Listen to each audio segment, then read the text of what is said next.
Hello, everyone. Welcome back to the RationalInvestor.com's Daily Brief Recap. As you can see, we started this video a little later today because I think we had like an hour and a half, an hour and 45 minute session today. We just about covered everything under the sun. Let's make sure the YouTube video is YouTubing. An hour and a half. It is. That's good. So, relatively brief summary for you here in the public. We had a great conversation today. Covered, like I said, everything from gold to the Dutch stock market to orange juice and soy meal. Man, we talked about everything today. Commitments to traders reports. Of course, lots of talking about good old crypto and the corn. So, very exciting session. For you guys over on the YouTube page, I put together a little chart deck here for you, just sort of keep me focused just to a few things that we're sort of seeing in the market.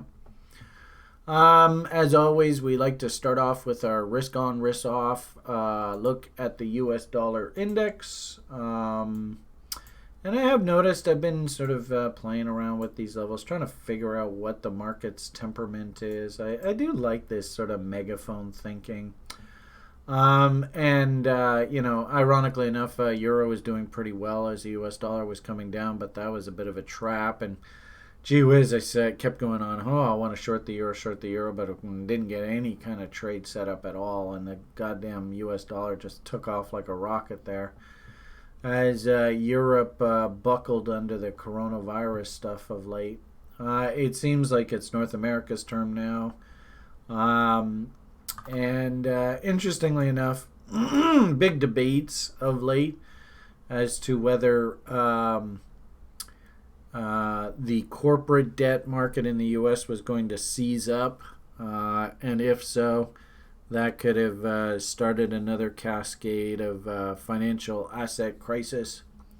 The U.S. Federal Reserve had a long talk about interest rate differentials and the yield curve and TED spread. Actually now we have to call it the Fed spread.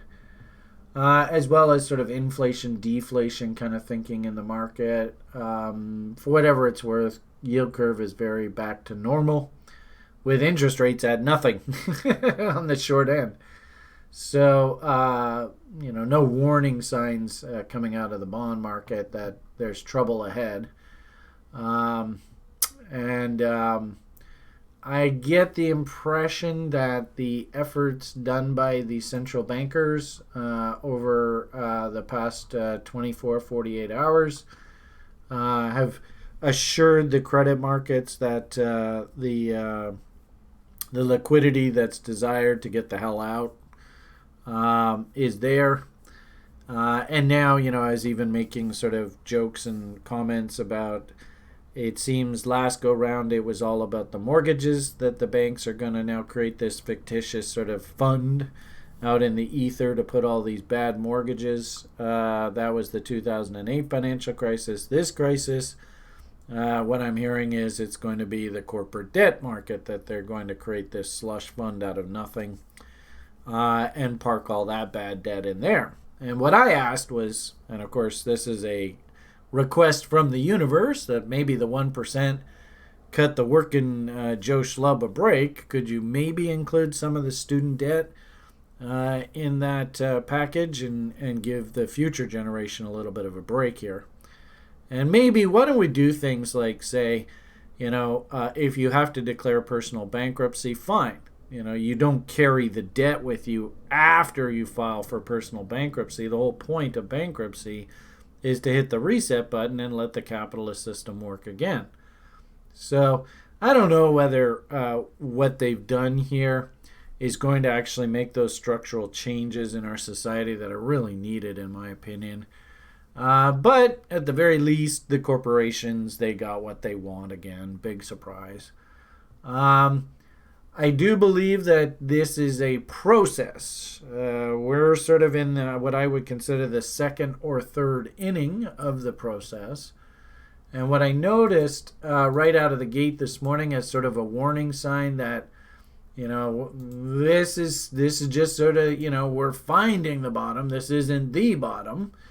Fractal signals fired on the US dollar, but you can see there's still a bit of back and forth here.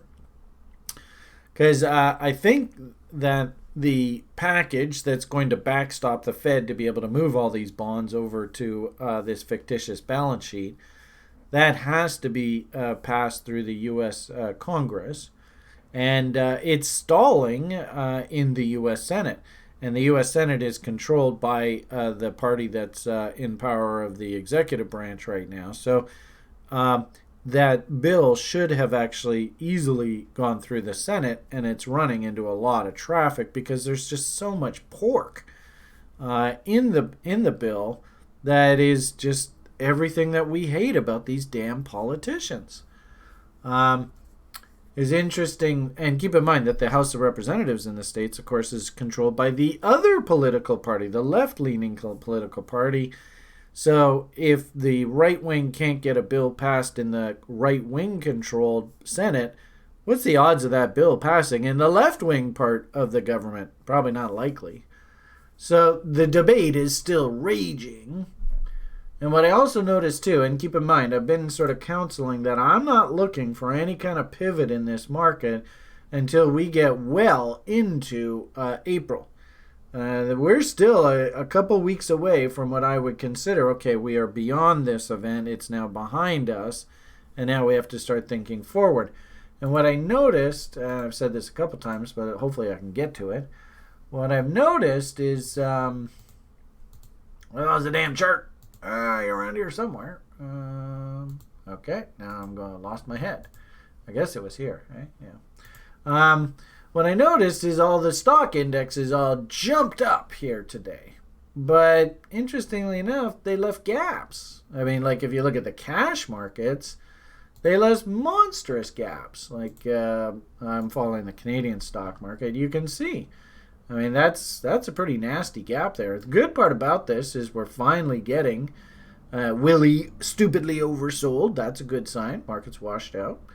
Bullish divergences in moving average studies like MACD histogram. And notice also, too, the selling pressure. Even though we went to new low, you can see the selling bars a little bit less. We would like to see the bulls step up here and actually be buying in earnest. This, if anything, it's left a gap. And if you look at like the hourly charts, this is problematic, right? That's not what a healthy bottom looks like. You can see gap lower, have to come back, fill the gap. Gap lower, have to come back, fill the gap. Gap higher, have to come back, fill the gap. I mean, wow, that's a monstrously, ridiculously huge gap. Now, the interesting thing about this Canadian market, and I think on balance we see this across the board, on the indexes, I've posted this huge head and shoulders. To me, this really looks like a pretty important kind of level here. Against some key lows previously. And, it makes sense that the politicians are being told by Wall Street, okay, now you have to go and defend this thing. The politicians trying to be democratic, and hey, we actually have some power here. They're putting up a struggle. But I think eventually the corporations will win and they'll get bailed out. But for the time being, I think we're coming up into a really interesting support level that would sort of support the idea of a market bottom. What's really kind of cool about like Canada, for example, is we can actually zoom out on a very long-term chart. This is basically a chart going right back to the dot-com boom and connect the dots, and gee whiz, look where we hit yesterday. And also notice too, think levels. We're starting to finally, when we lost this level and you look left, you go, oh boy, well, next support is all the way down here. And sure enough, doink. What's really interesting about this price action, you notice, look right against the POC, you can basically see this is where the smart money is long. And if we zoom in on that level, man, that's startling. Hey, look at that. Right down on the open, first thing, tagged it. Zingo! Get me out of there. But remember, if we look at the lower time frame charts, it did it with a big old nasty gap. So I'm encouraged. And, these kind of rallies off the bottom, They are going to fire the divergences that we want to see to sort of say, hey, this price is a lot stronger than what price is leading you to believe. And remember, of course, we've got Brian's not thinking bull until we get on the other side of that first week of April. Could we spend the next week or so just playing around here and carving out a W to actually mark our sort of pivot? I think so. And that's the way that I'm approaching the market right now. There's no doubt about it. The gold bugs, they're having a lot of fun here today. I wonder whether this is just a trading range. It's interesting how we rallied right back up to the top, and then we actually started seeing some serious resistance come in against those highs.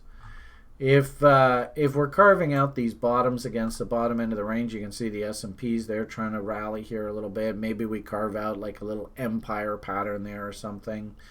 You can see the oil is trying desperately to hold these lows. You know my thoughts on oil. I have no interest in being an oil bull, but it is an excellent risk proxy. And, I'm hearing now, believe it or not, out of the world, the world's basically saying, look, we've got this major medical crisis. Would you, Russia, Saudi Arabia, United States, please just get this darn problem resolved so we can get back to dealing with this major crisis? So you might actually see some sort of accord come out and oil starts to work its way back up as we move through this seasonal pivot here. Don't be shocked.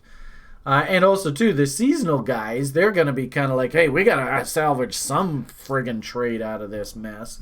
So, like I said, don't be surprised if into April, May, you actually do see some sort of counter trend rally.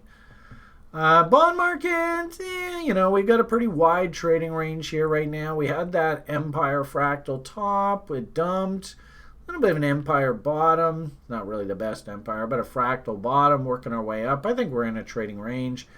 And the bonds clearly right now is just simply, is this massive like $2 trillion bailout bill going to hit? If it does hit, and the Fed's given permission to basically dilute the shit out of the currency by taking whatever that stimulus bill and then over leveraging the crap out of it, our reserve requirement world that we live in. If it's a true $2 trillion bill, then technically the Fed could lend up to like $20 trillion on that. Whatever it is, it is.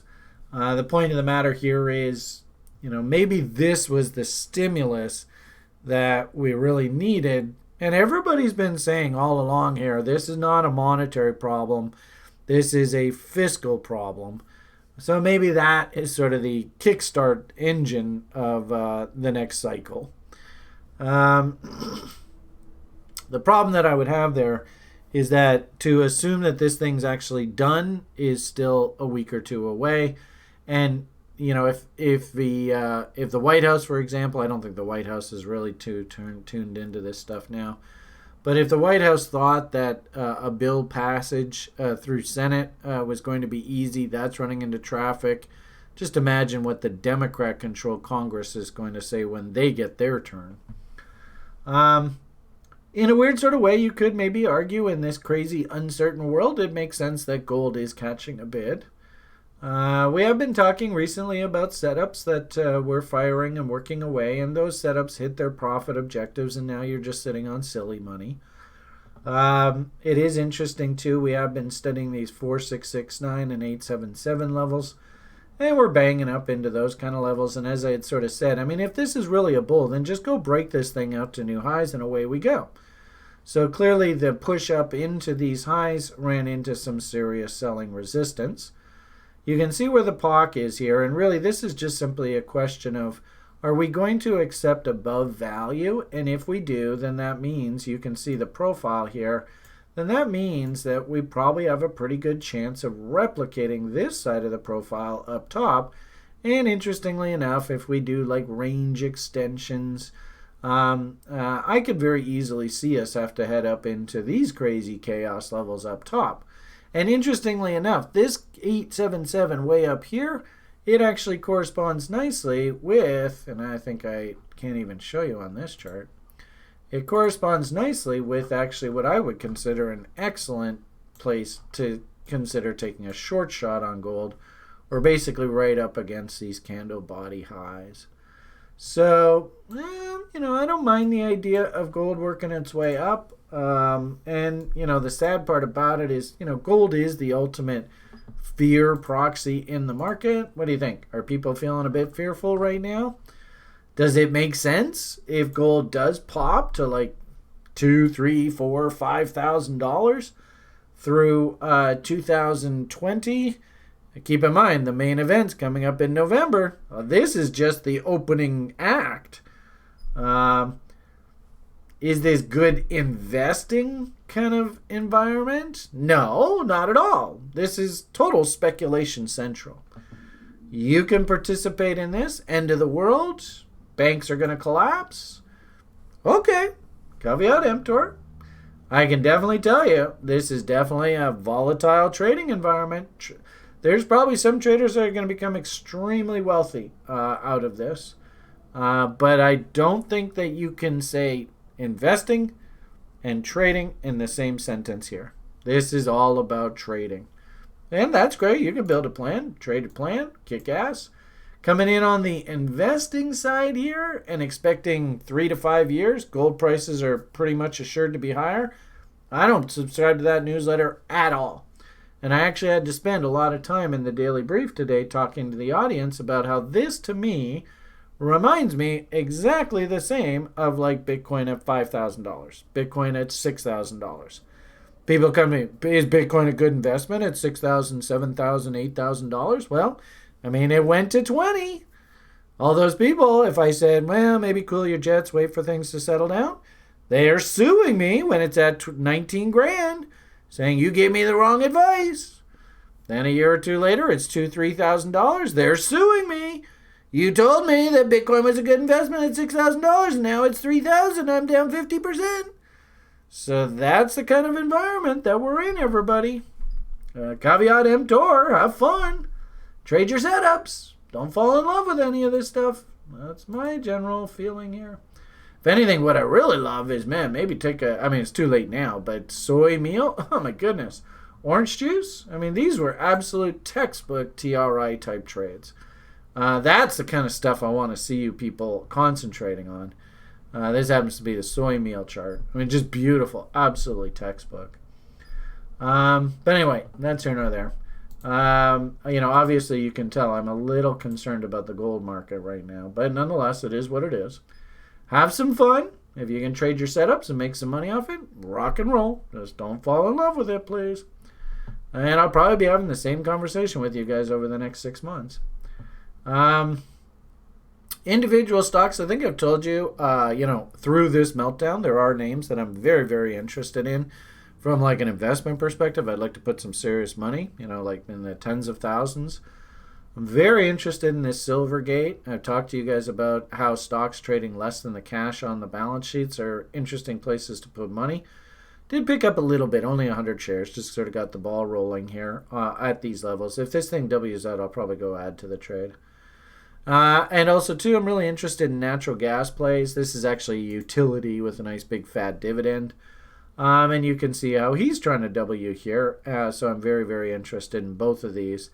This is a bank, and this is a utility. Holy boring crap. Good part about Silvergate is it is a bank within the crypto sector. So I like that exposure going forward. And ALA, they're in the natural gas business. And I think natural gas usually does fairly well through recessions. So it's not a bad place to hide. And they got a pretty fat dividend too. So. All right, so hopefully that gives you a pretty good idea. Specifically with regard to crypto, I don't really have a great trade location here, so I'm just sort of cooling my jets. Having said that, we all need to understand that markets will do any old damn thing they want. You have to understand that from day one. So just because Brian has an opinion, that doesn't mean the market even gives a flying flute. Doesn't matter. Brian, he likes to buy his W's and candle body lows. And if I start drawing reload zones, it should make sense that I'm interested in this market down here. Could this market have carved out a W here, and sloppy as hell, and we just work our way higher here? Sure, market can do any old damn thing it wants. I personally couldn't take a trade in here for you guys in the public off of the daily price charts. There's just nothing that's developed here. Off of lower time frames, I spent some time talking about bullish and bearish setups through that event last night. I really do think the Fed basically came to the entire market, including Bitcoin's rescue there last night. We're still debating on Bitcoin, which is a bit of a surprise that we haven't busted up through the higher. I was expecting us to work our way up through these highs to create that divergence that I've been looking for, which marks the start of our next move down. If we think, 50% of this down move, this move up, then 50% was the end, then 50% of that, this is sort of WD Gann kind of time frame thinking. I like the idea that this counter trend rally exhausts itself somewhere around the 27th of March, which, again, makes sense. I think they're probably rallying the market up here, think options expiry. What do you think? There's a lot of the public maybe long put options, long the VIX, right? And you remember I've gone through a lot of those examples, how the options boys just rape the public. So I wouldn't be surprised if we have a relatively uppy market into the end of the week. And then, like I said before, the real problem that I have is not really this weekend, it's next weekend that I'm really worried about. So in a weird sort of way, this kind of thinking, I like the idea of Bitcoin working its way up even as high as Mountain Man. You see where this 4-hour bought objective is, 81.99 area, bottom of value. And then, oh boy, into that first week of April, that's maybe where we get our pullback to test the lows. We'll see what happens. Keep in mind, there is a halvening event coming up for Bitcoin, so maybe after this rally, maybe we just go sideways for a bit. And then we have another pump into sort of middle of April as the stock market and economy feeling a little bit better. And usually Bitcoin likes to rally about a month ahead of the halvening event. So I do like the idea of the market being relatively firm into the middle of April. So we'll see what happens. Only time will tell. As it stands right now, for me, maybe we could justify that trade going long on Bitcoin off of that resolution yesterday. But as it stands right at present, I don't have anything to do here at all. I think the trade was off of this doji, this little double bottom yesterday, and that's down there at about 5,900. Here we are up at 66 and change, kind of just floating around no man's land right against an important trend line. So hopefully that gives you an idea what I'm seeing out of the corn. It is interesting, traders got to trade. I've been watching the poop indexes. I love watching these. They're fun to watch. This is and they got rid of moon shit. Nobody wanted to trade that, I guess. But this is the shitcoin index, and then this is their slightly leveraged product, the bullshit. I mean, who knows how any of this shit is gonna turn out? Excuse my French. But I was kind of curious. I saw this very much like Bitcoin. Saw this double bottom, saw a rally off the lows, saw this railroad tracks, and I was kind of like, I wonder if there's anything off the lower time frames that are setting up. And sure enough, if we drill down the lower time frame, you can see one low, two lows, three lows. There's that double bottom we talked about. And interesting how that railroad tracks level is this orange line, and there is the bot. You never know how the hell this world's going to work out. You just don't know. But if bot is in your trading plan, you got lots of lows to risk against, the trade's coming in here. Caveat emptor. I mean, it's a trader's life. So, it's there. And really, at the end of the day, all our job as traders is to try and identify a plan that, the setups speak to us. We like them. Maybe bots don't speak to you. That's fine. Don't trade bots. But as a bot trader, if this was on my trading plan, actually the irony of it all is that I would actually be angry at myself and consider myself failed because I didn't take the trade. It's in my plan. Why didn't I take the trade? You just live with the results. So So anyway, interesting food for thought for you there. Okay, I think I'll leave the free broadcast at that. Hope I gave you some stuff to think about, some ideas to chew on. PMA for the win, of course. Always try and play from a position of strength. All the best, and bye for now.